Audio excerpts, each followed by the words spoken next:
Most people do have this voice in the back of their heads, which is narrating our life as we go about interacting within our worlds. Sometimes this voice is benign, just kind of describing what we're doing and what we should be doing next. But other times, this voice can be mean, dark, a douche, insensitive prick. Sometimes this voice just takes a turn for the worse. Hey, your phone ringing. Hang on, Hey, I'm getting a phone phone call. ringing. Hey, your phone ringing. Hey, your phone. Hello? Whomst of it is? Hey yo, is this Best Buy? Cause you best buy another set of braces, boy. Your teeth starting to look like Moses parted the sea in your mouth.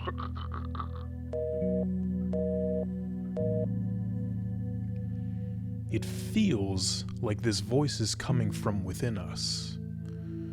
And, well, it kind of is, technically, I guess, but it's not us.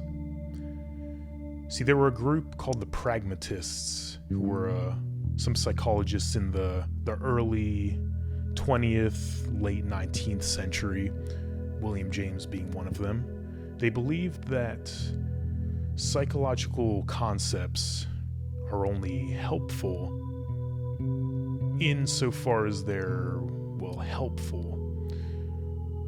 I find it most helpful to think of this voice as a separate being, another creature living within our minds, occupying the same space within our skull. This creature has many names. Stephen Pressfield, who wrote the War of Art fantastic book, he calls it resistance. Others call it negative self-talk.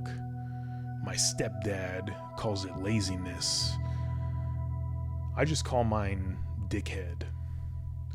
See, the tricky thing about dickhead and his kind is that they seem to live in the areas of our neural networks within our brains that serve some sort of survival adaptive purpose. Mainly, they seem to exist in the areas of our minds which allow us to rest and recover from when we've had to kick life into high gear. See, organisms burn energy whenever they have to interact with their world and engage in some sort of a behavior. So we've all adapted our own ways of saving energy and recovering energy once we've used a lot of it. But in the case of humans, we've got this extra layer that is language, and language is always happening in our minds even when we don't realize it. So when this language area gets in touch with the areas of our minds which are trying to conserve energy, that's when the dickheads like to come in and say something like, we don't have quite the potential that we thought we did. That's when they try to put us down and prevent us from venturing outside of our comfort zones in ways which might help us realize our full potential and expand our horizons. We all have a long way to go before we can truly conquer the insecurities which allow the dickheads to exist in our minds in the first place. And unfortunately, the dickheads feed off of insecurity.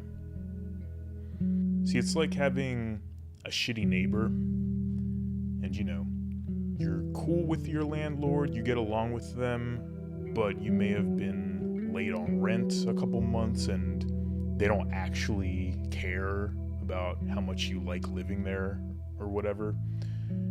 So you just kind of have to deal with the fact that you have a neighbor who can only fall asleep listening to pulsing rave music, for example. So you can try to confront the dickhead, but you've tried that before, and they get really defensive. They like to twist your words and blame you for how you feel.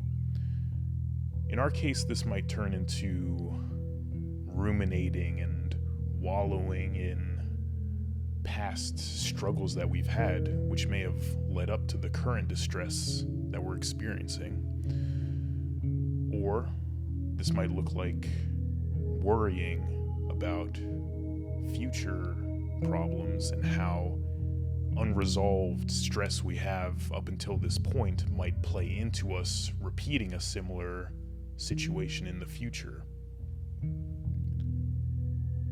And then there's this thing called meta-worry, which is literally worrying about the fact that you're worrying too much. This is commonly seen in people with anxiety.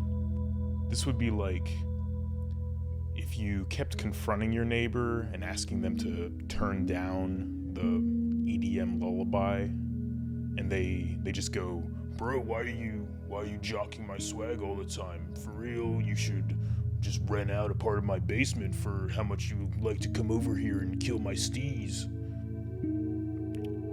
Okay, so you can try to ignore them, but that'll just make things worse too because of the whole pink elephant thing. I swear to God, if you interrupt, you know what? I'm just gonna ignore you. But you know what I'm talking about, right? That whole phenomenon where if you try to prevent yourself from thinking about a pink elephant or anything for that matter, that's the most likely thing that's going to come to your mind. This is especially true, by the way, for pink elephants which have some sort of emotional relevance to our lives. The mind doesn't like unresolved problems, incomplete patterns, and unfinished business. It always seeks closure.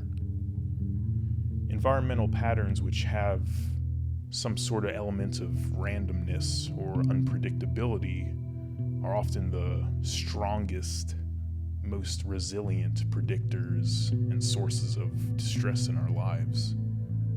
So what can we do about our dickheads? The quick fix way to go about shutting them up for a sec is to introduce to yourself some element of distraction.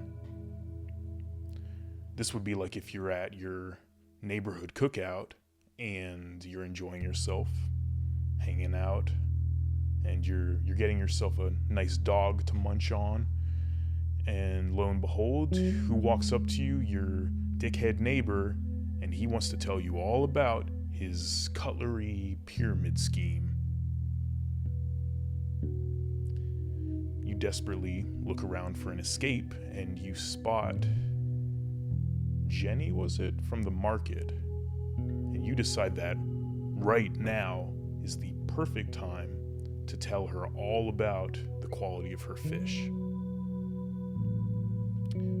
This kind of approach usually works, at least for a little while, but the problem comes when you realize that dickhead is very persistent, okay?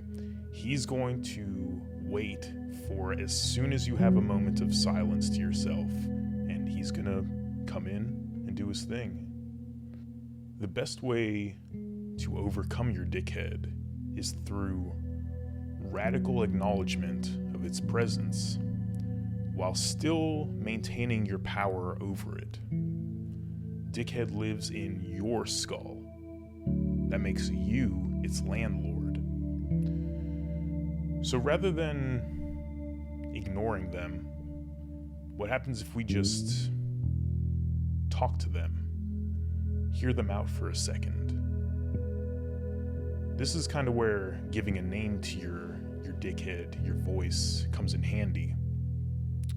If they try to bring up your insecurities, humor them for a minute, you know? I like to ask the question, so what? Yo, you know your sock's untied, right? Haha, But for real now, you're a fat piece of shit because your mom let you drink too much milk as a child. Haha, yeah, you're right. I'm a thick boy. So? And that makes you physically repulsive and, unlovable. Aha, right again. I'm pretty unlovable, aren't I? But like, so what? I'll be forever alone, but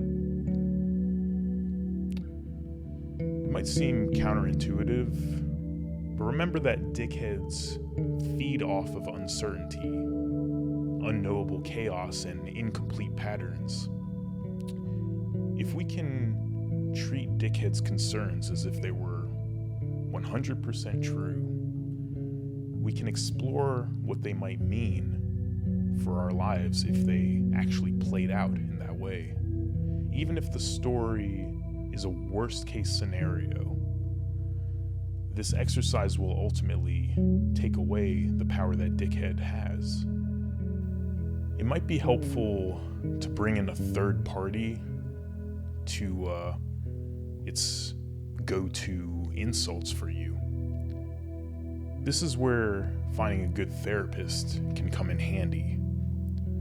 In cognitive behavioral therapy, for example, the therapist looks for these themes by paying attention to logical fallacies used and seen in the attitudes of the client about their world, the future, and themselves.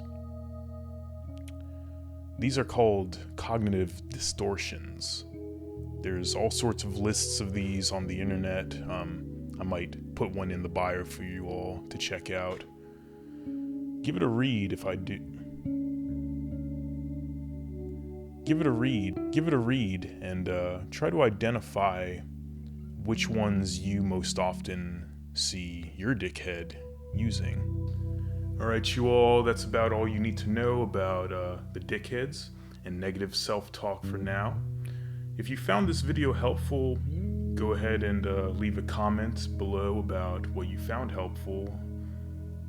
Give us a like, give us a share, recommend to a friend, rant, rave, and until next time.